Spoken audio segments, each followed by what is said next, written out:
Welcome to the deep dive. Today, we're diving into the world of Bill Bryson specifically.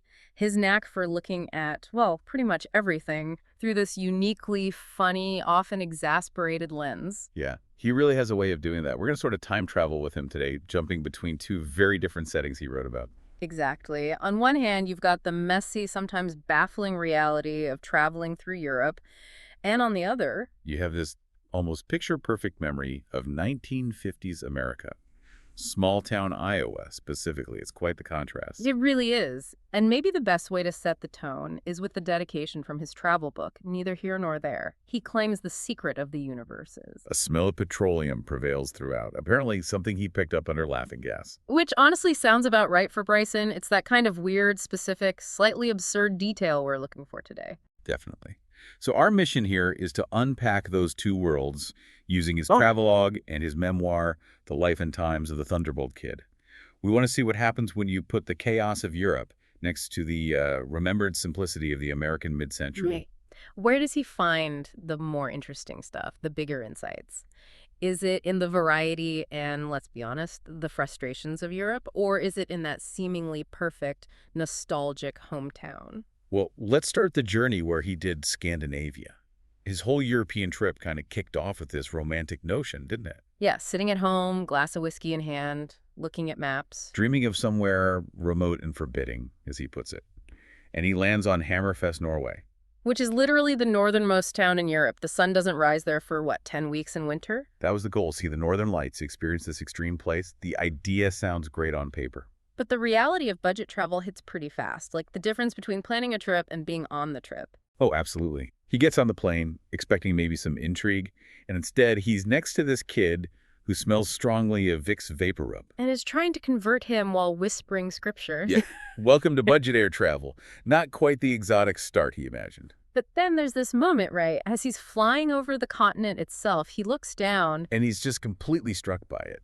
He sees Europe spread out below all these small, neat fields, the little villages with church steeples. He calls it the ordered perfection of a model railway layout.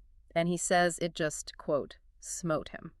It's that immediate sense of history, of density, so different from the vastness of America he grew up with. And that feeling, that sort of awe mixed with confusion, really sets up his main fascination with Europe. This paradox he keeps noticing. Yeah, the universal versus the particular. How European countries can seem so similar on the surface.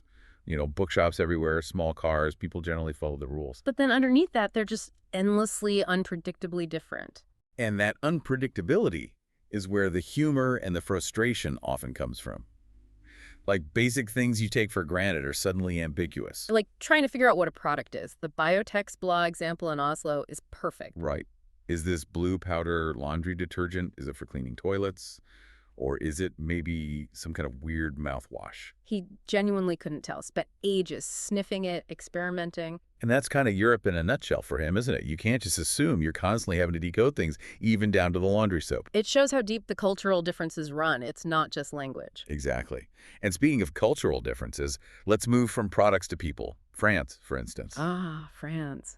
The queuing, or rather, the lack thereof. His description is just brilliant. He says an orderly line waiting for a bus just completely vaporizes the second the bus arrives. It disintegrates into something like a fire drill at a lunatic asylum. It's chaos, but it's a very specific, almost expected kind of chaos, an anti-system. And sometimes that anti-system seems built right into the environment, like those hotel hallway lights. Oh, the ones on timers. Yeah. We flip the switch and have about 10 seconds of light. Yeah, so you're forced to either sprint to your room or sort of stumble the last bit in the dark. He says it makes you feel like Boris Karloff in The Mummy. It's such a weirdly specific, slightly hostile design choice. Keeps people moving, I guess. Yeah. But okay, let's shift from French hallways to Italian roads, specifically Rome. Roman driving. Yeah. Another level of chaos entirely. Basically, don't expect anyone to stop for you, Unless unless you're a nun. That's the bizarre exception he notices. Nuns, apparently, can cross massive 8-lane roads with amazing impunity. It's fascinating, right? It's not just random bad driving. It shows how these deep cultural things, like reverence for the church, can just override normal rules, like, traffic laws. Absolutely. It's those kinds of embedded social codes that he finds so striking compared to, say, the more uniform rules of the road back home. Okay, so we've got French anti-systems, Italian non-privileges. What about Germany? He touches on food there. Yeah, and it's often about the language itself.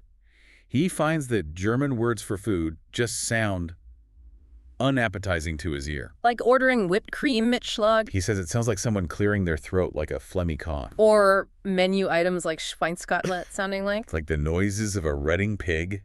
It's obviously subjective, but it highlights how tied identity is to the very sound of the language.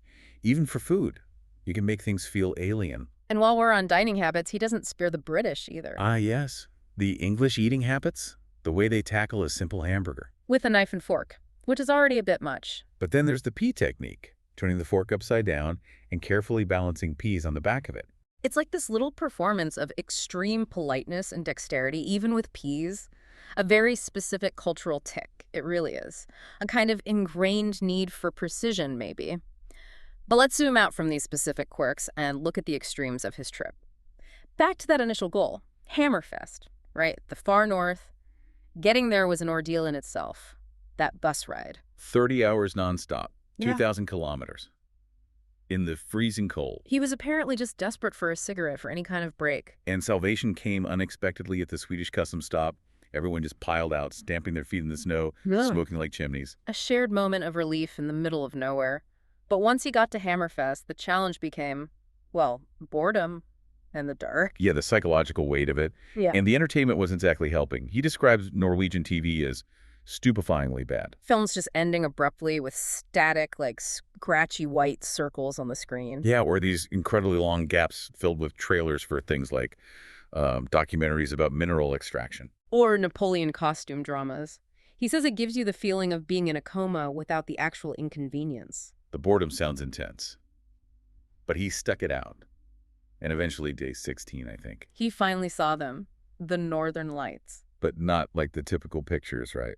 Not those shimmering curtains. No, he described it as more like a translucent cloud, but with many colors, kind of low in the sky. With an oddly oily quality, he said. And then this silent explosion of light. He called it the most beautiful thing he'd ever seen, so the misery paid off, in a way.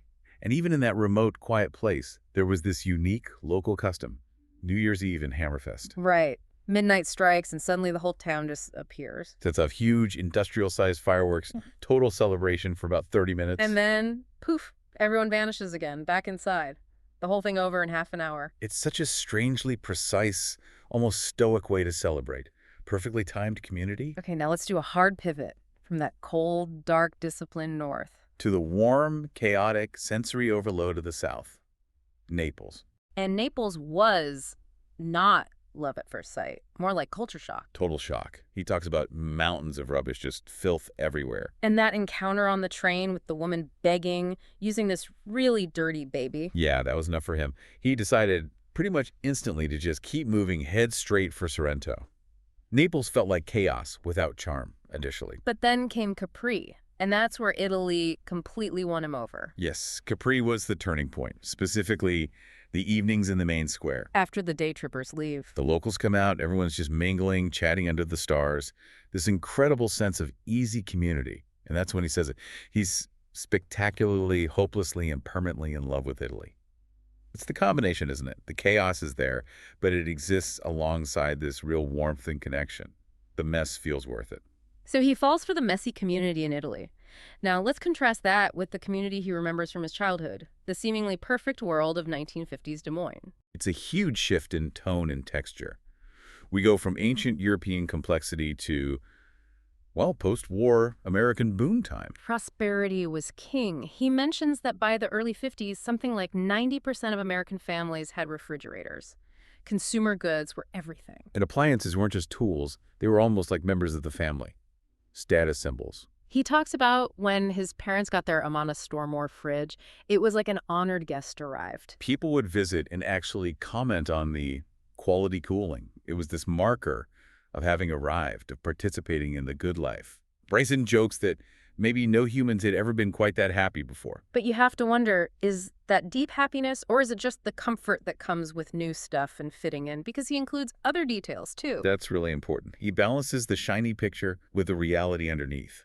like his mother's habit. Still rooted in the Depression era, right? Even with the new fridge, she's washing paper plates to reuse them. Hoarding sugar packets, salt packets, jam packets from restaurants, even the occasional ashtray. So the prosperity narrative is there, but so is this undercurrent of, well, thriftiness bordering on anxiety. It wasn't all just effortless abundance. No, definitely not. But it was an era of really distinct local character before everything became standardized by national chains. He really emphasizes the joy of the local, the specific. Like Dole's Supermarket. His favorite example is their Kitty Corral, Genius idea, a little fenced-in area full of comic books. where moms could just deposit their kids who'd happily dive in, and then the moms could shop in peace. Problem solved. It's clever, and it speaks to a time when businesses really knew their specific community. And think about the downtown department store, Yonkers. He remembers it as this place of real elegance. Escalators, which were still kind of novel, elevator operators wearing white gloves. And that underground tunnel, the passageway connecting the main store to the store for homes. Just walking through it felt special, sophisticated. These unique local landmarks created a sense of place. And then there was the food, or lack thereof in terms of variety. Right. He describes the family diet as radiantly unsophisticated. Basically, no foreign food at all. No pasta, no garlic, no tofu, previously no kale. The only exception being French toast, which barely counts. It was a very predictable, very American, very limited menu. Which kind of mirrors the cultural landscape itself at the time, perhaps. Comfortable, familiar, but maybe not very adventurous. Yeah, inward-looking, in a way. So, okay, we've got these two big canvases, Europe all messy and diverse and challenging, and 1950s America, remembered as simple, prosperous, and conforming. What's the takeaway when you put Bryson's experiences side by side? Well, it seems like he finds value in the friction, the difficulty. In Europe, the frustrations, the queues, the weird light timers, the confusing products, they often lead somewhere interesting. Yeah, they force him to pay attention, to adapt. And that struggle often results in these moments of real beauty or connection, like seeing the Northern Lights after that awful bus ride, or falling for Italy despite the initial chaos. Whereas the American childhood, while fondly remembered, seems defined by a different kind of experience. Less about overcoming external challenges. And more about appreciating the internal comforts, maybe. The hum of the refrigerator, the specific fun of the Kitty Corral, the elegance of Yonkers. The perfection was maybe a bit contained. The friction in Europe pushed him outward, made him engage with difference. The comfort in America perhaps allowed for a more inward focus, perfecting the familiar. Which leaves us with a question, really, a question for you listening to this. When you think about these two kinds of imperfection, Yeah, the frustrating, unpredictable chaos of travel versus the maybe slightly stifling conformity of a remembered golden age. which one ultimately teaches you more? Which path leads to greater wisdom? Is it wrestling with the unfamiliar or finding depth in the familiar? That petroleum smell, remember, it's everywhere. But it probably smells quite different depending on whether you're in Hammerfest or Des Moines. Something to think about. And that wraps up this deep dive. Thanks for joining us. We'll see you next time.